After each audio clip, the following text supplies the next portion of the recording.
մենք ոչ թե եկեղեցու դեմ ենք պայքարում, մենք պայքարում ենք եկեղեցու արժեքների եւ նվիրապետության համար, եւ այս նվիրապետության կառուցվածքն է, որ կուսակրոն քահանաները ղեկավարում են եւ հոգեվոր եւ բարոյական գերիշխող դիրք ունեն ամուսնացյալ քահանաների նկատմամբ։ Բայց մարդիկ, որ չեն կարող մի ամիս առաջ, ինչպես կնոջ ապրել, իրանք ինչ իրավունքով են ղեկավարում ամուսնացյալ քահանաներին,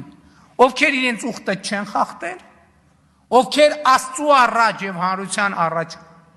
ազնիվ են եւ իրենց